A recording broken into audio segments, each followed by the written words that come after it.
S'il est un nom dont on peut dire qu'il a bouleversé l'art, c'est bien celui de Léonard. Né en 1452, il était sensiblement plus âgé que nombre de ses collègues peintres et architectes de la haute Renaissance en Italie. Cette avance a marqué son destin. De son vivant, il n'a pas été compris et la portée de sa contribution se révèle peu à peu. Nous sommes habitués à l'image de Léonard comme peintre et savant étudiant le monde qui l'entoure, notamment au moyen de ses propres dessins. C'est ce Léonard-là que nous connaissons par les manuels scolaires. Et pourtant, une particularité de son art reste insuffisamment reconnue, même par la recherche contemporaine. Léonard a inauguré une page fondamentalement nouvelle dans l'histoire de la peinture et dans sa technique picturale. Ce n'est évidemment pas seulement un mérite personnel. De nombreux savants, artistes et naturalistes ont été impliqués dans ce processus. Mais c'est lui qui a été le premier à su interpréter les nouvelles découvertes, notamment celle de la peinture à l'huile, donnant ainsi naissance à un type de peinture qui est devenu la base ou, pour employer un terme contemporain, la matrice non seulement de la peinture, mais aussi du théâtre moderne en salle, par opposition au théâtre médiéval en plein air, puis du cinéma, et finalement de ces gadgets à écran que nous portons dans nos poches. Pour mesurer l'ampleur du changement, il faut rappeler ce qu'était la peinture avant Léonard. La peinture du Quattrocento a découvert le tableau comme genre à part entière. C'est l'apport majeur de la culture italienne de l'époque à l'histoire de l'art. Le tableau était conçu comme un espace tridimensionnel fondé sur la perspective. La géométrie en déterminait la disposition avec un point de fuite à l'horizon et devenait une structure, une construction architecturale, puis cet espace organisé, rue, place ou intérieur, était rempli de corps en volume. La nature du tableau était structurelle. D'un côté, un espace vide défini géométriquement, de l'autre, les corps qui le remplissent. Léonard fait passer la peinture d'un état structurel à un état optique. Cela se voit déjà dans sa première annonciation, peinte vers 1474. Que signifie optique? Les valeurs premières sont la lumière et l'ombre. Bien sûr, on connaissait la lumière et l'ombre auparavant, mais jusqu'à Léonard, elles servaient de moyen pour figurer le volume. Comme l'écrivait Alberti, la prouesse particulière consiste à faire paraître en relief ce qui est plat et à donner l'illusion du modelé. Chez Léonard, la lumière et l'ombre cessent d'être cette prouesse du volume.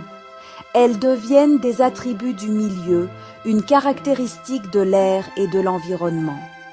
Il en résulte une totalité d'un autre ordre. On ne peut plus la dissocier en espace et objet parce que tout est unifié par un même état de lumière et d'ombre. On le voit tout particulièrement dans La Vierge au rocher.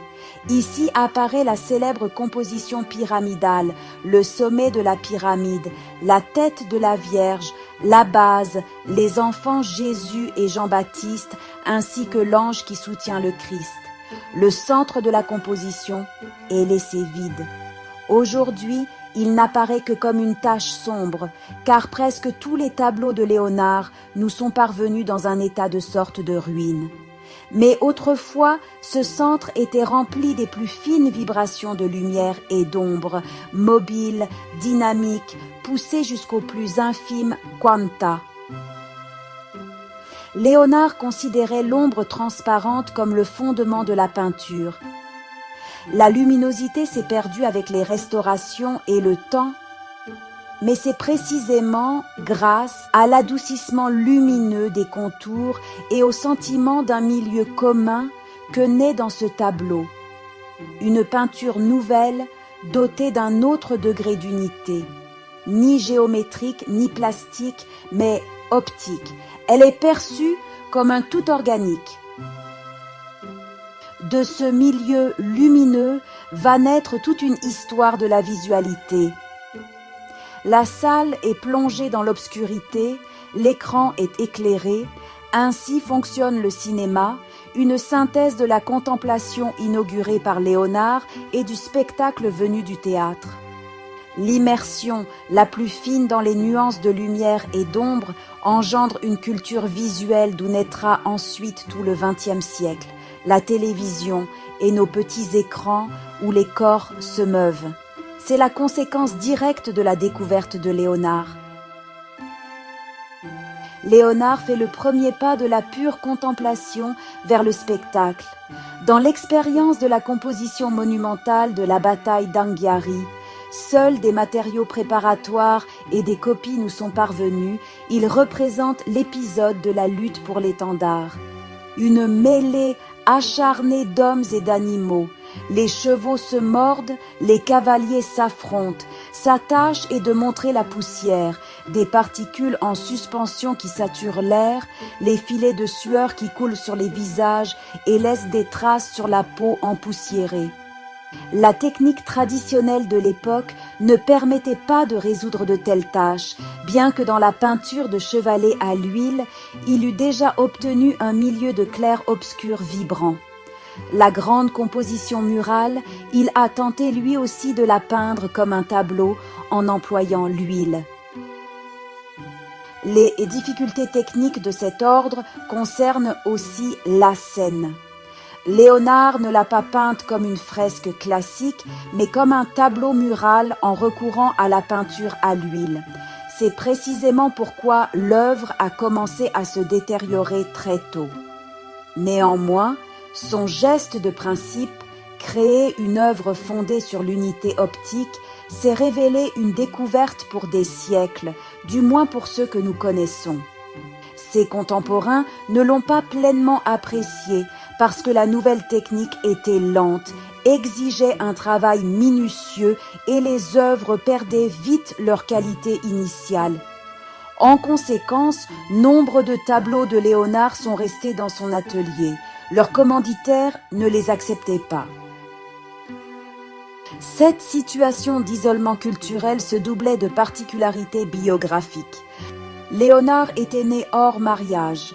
Même si son père l'aimait et le soutenait, un sentiment de décalage avec son milieu est apparu très tôt et a perduré.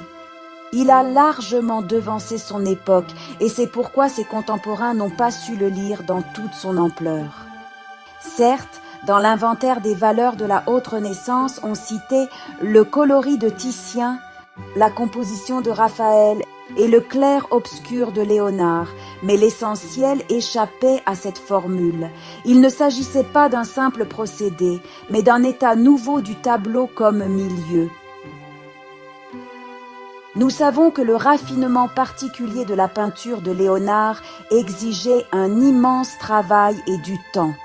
On lui reprochait pour cela sa lenteur et les œuvres commençaient à se détériorer très tôt, parce que la technique elle-même n'était pas encore parvenue à une perfection stable. La Vierge au rocher et la Joconde, il les a gardées auprès de lui. La scène nous est parvenue à travers des restaurations qui avaient déjà entraîné de nombreuses pertes. Les ombres transparentes, la luminosité, tout cela a disparu ou est devenu terne et plat. Mais le principe de l'unité optique est resté et il a déterminé le développement ultérieur de l'art. De là vient une distinction essentielle sur laquelle insiste la tradition. Une chose est de regarder, une autre est de contempler. Léonard exige du regard une concentration particulière et une participation intérieure. Le spectateur semble se transporter tout entier dans l'œil qui observe afin d'entrer dans le milieu nouveau qu'il a créé. C'est pourquoi sa peinture devient le point de départ d'une synthèse où, à la contemplation, s'ajoute le mouvement, l'énergie des corps, le théâtre, puis le cinéma. Et c'est de ce noyau que se développe la culture visuelle du XXe siècle, à télévision et les écrans des gadgets, où nous voyons la lumière et le mouvement. Ainsi se dessine la perspective historique. de la structure géométrique de la première Renaissance à l'unité de vision léonardienne, du tableau comme construction architecturale au tableau comme milieu, de la forme posée à l'état de lumière et d'ombre qui rassemble tout le représenté et lui donne son unité. Telle est la nouveauté que ses contemporains n'ont pas pleinement comprise, mais qui, silencieusement, a orienté l'art pour des siècles et continue encore d'imprégner notre manière de voir.